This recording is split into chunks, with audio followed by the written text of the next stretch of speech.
What's up, guys? 19.1. Adrian and Nick, we're back. Yeah. I mean, and it's a good one. It's a great one. It's a great one. I think what a heck of a way to kick off officially from CrossFit's perspective, the 2019 season when it comes to the Open. I think that we all were like questioning a lot of things, what it would look like, what the workouts are going to be like, and they smacked us in the face right now with 19.1. Yep. The workout is 19 wall balls and 19 calories on the rower, and it's a 15-minute AMRAP. Good, old school, very inclusive, right? Like no matter the capacity and even almost through all the groups, the workout's the same. Yeah, 100%. Yeah. So it's one of those things. I think we saw 55. The age group for 55 women and above is scaled back a little bit. Yeah, so yeah, 55 and above for women is going to be 10 pounds. Everything else is the same. So no matter whether you're a male or female, it's still 19 calories on the rower. And yeah, 14-pound wall ball, 9-foot target. For the ladies. For the ladies. And then 10-foot, 20, kind of standard. Very standard, yeah. I mean, I think I would categorize this workout. Clearly, it's a couplet, a little bit longer for the time domain from what we've seen in the Open, but it's going to hurt. And I think what we're going to dive into clearly are some strategies for you guys to consider, a solid approach for your warm-up, and even things to consider there on a specific basis. The equipment you'll need is pretty obvious here in this situation. I don't know if you guys need Olympic weightlifting shoes, or if you feel like you do. I've actually trained with and competed against athletes that feel like Olympic weightlifting shoes give them advantage on the rower. Yeah. Because it gives them a little bit of a longer frame, a longer pull. Yeah. So definitely something to consider, I suppose. Yeah, I think equipment, right? It's really simple. It's a simple workout, and it's deceivingly simple, right? I think, get your equipment dialed in. If you're used to weightlifting shoes, and you've practiced them on the rower, like we've said in years past, like don't try anything new. So if you've never used weightlifting shoes for wall balls or rowing, not the time to do it. Yeah. But if you have, I think it's a great advantage. It's really not going to affect you that much, especially with like kind of modern weightlifting shoes where they're lighter and things like that. Obviously rower, the one thing we talked about is take time, maybe show up a little early. Yes. You know, before you complete this, and clean your rower. Clean those fans. I've seen some really, really dirty rowers out there. So that's one thing for sure. The second thing that I think about is finding that nice wall ball, right? You've all been into the gym where like you get that wall ball that's like, you know, doing weird stuff. It looks round and then it's like lopsided, weights kind of to one side, so you hit the wall and it like spins at you or something weird. Absolutely. Exactly. So I think if you just take those things into account, you're set up. Again, just like every open workout out there, you want to set up your rower close to where you're going to be doing your wall balls. Right. Don't have it 15 feet apart. Yep. It'll help. Yeah. I love it. And from a warm-up perspective, what are we thinking? So, I mean, realistically, this is a pretty lower body dominant workout, right? So, I mean, we're going to advise, and we'll probably attach some kind of formal workout or a reference to our boys over at Active Life. Sean Pastuch has been throwing together some warm-ups for us in years past, and he gives great advice in regards to how to warm up and cool down your body. From a general approach, I mean, you want to make sure all your lower body tissues are feeling good and movable, right? 100%. Quads, glutes, hamstrings, even that low back is going to be a major contributor, especially in the rower, and then especially, you know, when we're coupling that with the wall ball. I would say that those are the primary muscle movers that we're going to have to focus on. You don't want your back to take the load on this, right? You want to warm up those glutes, those hamstrings, and make sure that they're warmed up and they're firing. So when you get into the workout, they're sharing some of the load. Yeah, I agree. Sure. I love it. I love it. We've talked about this in years past, and I hope the community is starting to mature and understand this, and hopefully you guys will identify when I share it. But I think what's important is that we definitely don't underestimate how you warm up aerobically for this workout, which means you need to be at a state where you've already broken the seal, you've already done maybe a short, moderate version of the rep scheme, but you've moved back and forth between that wall ball and that rower, maybe some dynamic stretching in the rower, right? So that you feel like, okay, I've broken the seal, I've gotten slightly out of breath, I'm sweaty a little bit, then you can recover and hit it, because I think that's going to give you your best chance of performing, right? Yeah, 100%. It's when I look at this workout, I think, you know, aerobic. Yes. Breathing, you have to, I love that, right? Breaking the seal, huge. You have to be prepared, you have to dive in. So hopefully, those of you out there have been warming up, at least in the weeks, months leading up, and know how much is kind of the sweet spot. So personally, I think, you know, 10-15 minutes warming up, getting that blood flow going, warming up the body, the bike, the rower, although I would limit a little bit of time on the rower, right?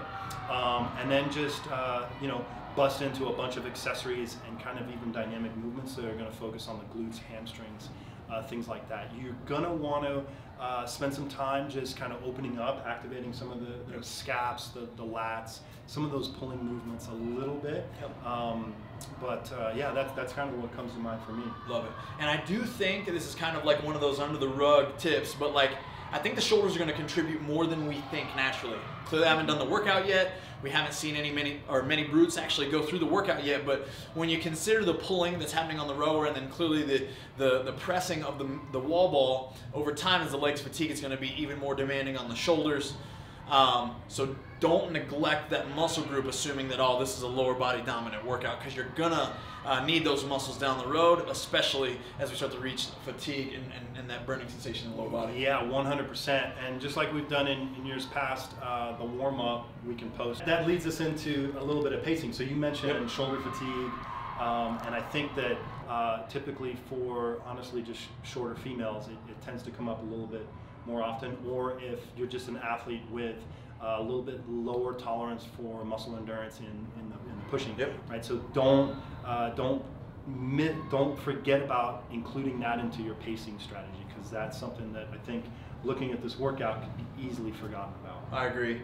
And if you guys are out there and you plan on attacking this workout in big sets, for example, like, hey, you know, we watched a couple athletes go. Now, we know Sam Briggs has a unique capacity. She was on the brink of breaking into that 10th round and actually starting it. So she finished 9 exactly.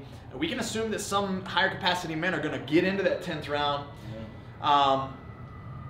It's a lot of pressing, like we said. Don't forget about the technique where you actually drop your hands after each wall ball, right? And that means don't just hold your hands up, wait for the wall ball. It's like an extension. Make sure you're accurate, and as your hands drop and you get ready to lower into the squat, your hands are back here in the receiving position, so you're not just hanging out for whatever it could end up being, potentially some of you 190 plus wall balls with your arms just hanging out up here. There's a lot of time under tension, and it's definitely not going to make the workout any easier. If you haven't practiced that before, the caveat to that is don't do anything brand new, and make sure that you dial it in before the workout if it's something that you choose to do.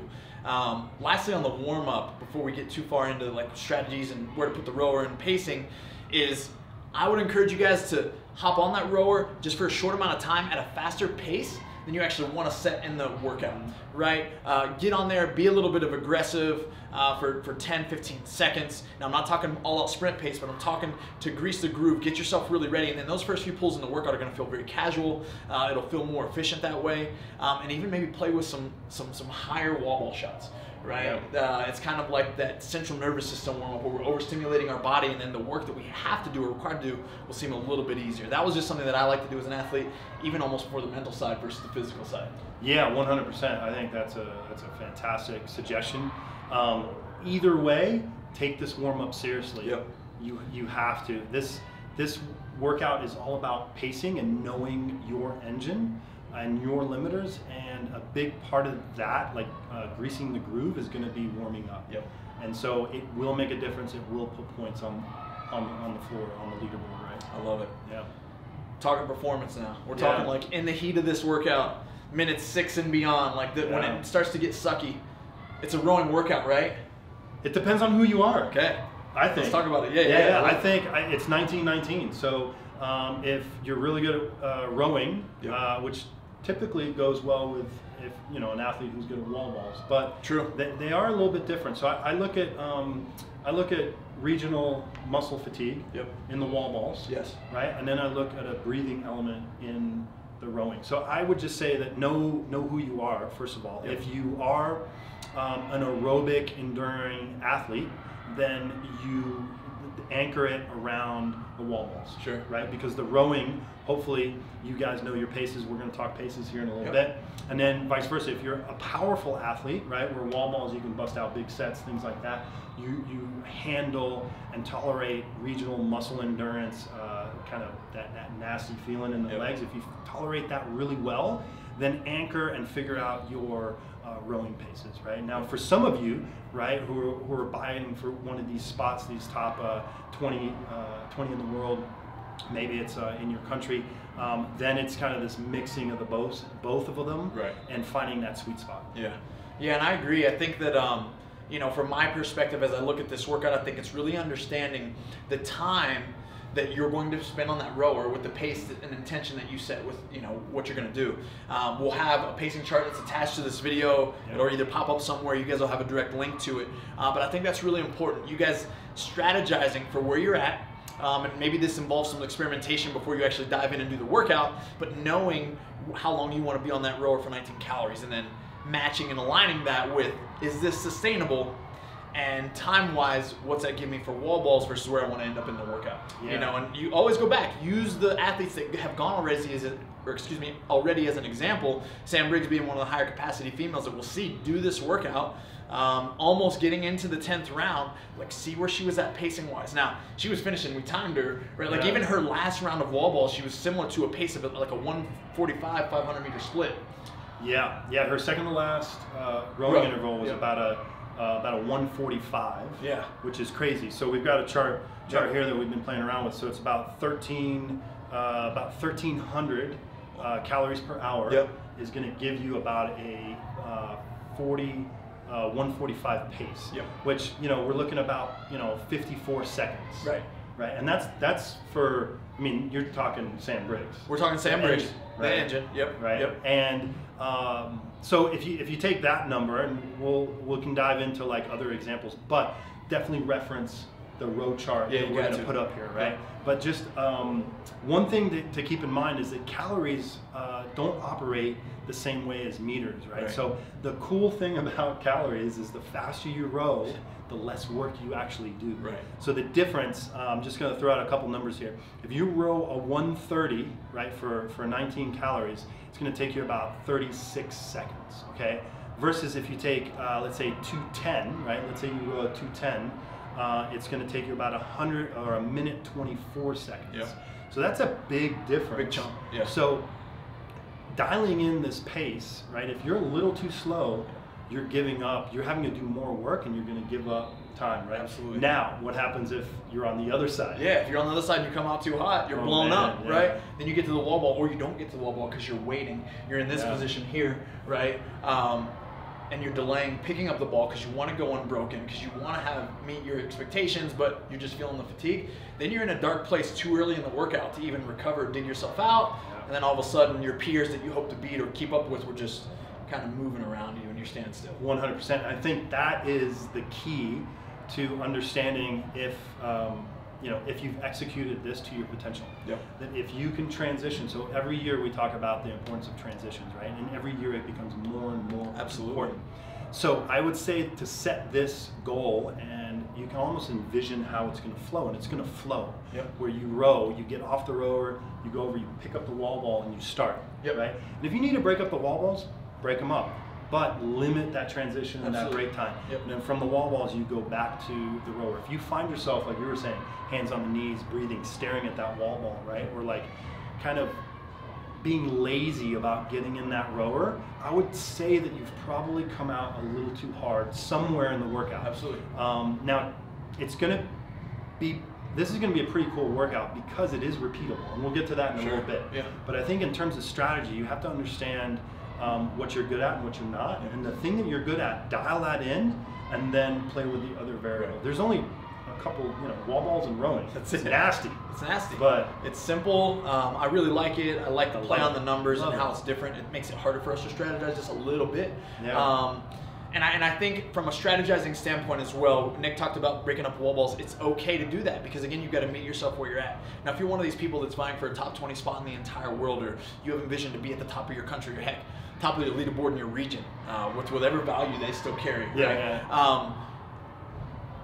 if you find it that you have the intention to go unbroken on the wall ball, but your transitions slow down, and you find the urge to want to drop the ball and you feel like you need to, that's when you definitely erode too fast, right? And I think that a lot of people have to have the intention, if you're going to have a top score in this workout, you've got to know, okay, cool, I'm going to have to be responsible for 9 to 10 sets of 19.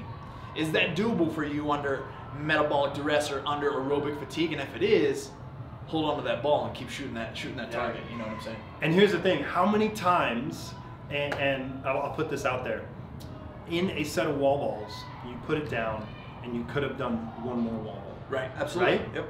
And the rower, it's less forgiving because you blow past that point, and it's really hard to dig out of that nasty hole, right? But with the wall balls, you can always hold on to one more wall ball, right? So I would just encourage you, one, know yourself, know where you need to break, but also if you guys are really, really gunning for it, you can always hold on to one more wall ball. I agree. Yeah. I agree. It's definitely worth it. And aim small, hit small, right? So literally, don't just aim at a line, aim at something more specific than the line, aim above it, but really have something dialed in that you can hone your focus in. It's going to give you more success in avoiding no reps. I mean, I think that's really the workout in summation. So you talked about repeatability, though. Yeah. I mean, is this going to be something that the top athletes are going to need to do a couple times likely, or how do you feel about that? I think there's some points on the table here. Okay. Because like we talked about, if you row a 143 versus a 145, you know, that's 20 more reps. You're right. And if you look at how competitive I think that this year is going to be through the Open, like you kind of got to repeat it. Yeah. But here's the beautiful thing about it: if you've been doing a lot of wall balls in your training, you have the potential to maybe do this 3 times. And I say maybe because how deep you're going to get, and if you're really acclimated and you don't experience a lot of soreness, you might be able to go like tonight, right? And it might be too late for the folks who are watching, but going tonight would be a good call. Sure. Maybe Saturday morning and then Monday morning, right? Like those 3, I think, would give you enough if you're acclimated to wall balls. Now, this is the thing: if you know you're one of these people that gets sore from 200 wall balls, right? Then I would just say the classic, like Friday, Monday, with Saturday being a good kind of flush recovery aerobic piece in there. Easy though, right? It would be huge. I think so. I think so. So you've kind of got 2 avenues, guys. If you've been training like mad and you're going after it, if you're a games prep athlete, right, in our training protocol, if you're a one-on-one athlete, and you guys have been getting after the recovery protocols and the volume's a little bit higher, this is definitely repeatable, right? You're going to be able to do it 2, maybe 3 times. And the pacing, because it's so sensitive here over these 15 minutes, it can definitely make or break. Like Nick said, there's points on the board. But if you're the day-to-day CrossFitter, you've been doing this thing, you know, you're active 4 days a week or 5 days a week, and you don't squat a ton throughout the week, only when it comes up in your programming, this might be more devastating than you imagine, right? Those contractions under that only 20 pounds or only 14 pounds can get pretty dramatic over time. So it's something that is going to differ for each athlete, but those are kind of the 2 categories that we've got. So I'd say, you know, if you're going for the top 20 in the world, I would think about unbroken, dial in your pace. Let's do it. You limit transitions, right? Absolutely. You know, if you're going for the top in your country, and maybe there's some leeway there in terms of how competitive it is, I would just say, you know, dial in that rower. If you're an aerobic athlete, be aggressive, right? And make sure you know how you're going to break up your wall balls. Right? And then I'd say if you're, you know, signed up for the Open to compete in local box against your friends, whatever it is, I don't know, maybe approach it a couple different ways, have some fun with it, right? But I'd say that just the biggest thing, that, you know, and this is the benchmark to kind of maybe rate how how effective your strategy was, is, you know, were you flowing and did you get rid of the transition and the rest? If you did that, man, you killed it. I love it. I love it. Well, guys, there's a lot on the line this year. This is the first time we've ever been able to say that 20 athletes in the top of the world and then 1 from every country is going to get an automatic bid to the CrossFit Games. I think for a lot of people it would be foolish not to go all in with this. Maybe take a break from your training a little bit, hit these workouts a few times, because you have the opportunity now to qualify from the comfortable space of your own gym, and some of you even your own garage. So it's like, hey, punch that ticket if you have the opportunity. Hopefully our strategies have helped a little bit. You got anything to add, man? Just make sure you figure out your filming. Yes. And all that stuff. So that's it. Because I've seen so many people like, absolutely. You know, you get a phone call, you didn't put it on airplane mode. I mean, a million things, right? So just dial that in. But no, I'd say that, man, I love this. 19.1, fantastic workout. Yeah. It's exciting, guys. One thing I saw, you might have to set up differently. The athletes that we saw demo, their monitors were not facing the camera. So your rower's probably going to need to face where you do your wall ball shots, just so you know. That'll probably be something a little different than what you watched there. But 19.1, it's out. Crush it. Have a great time.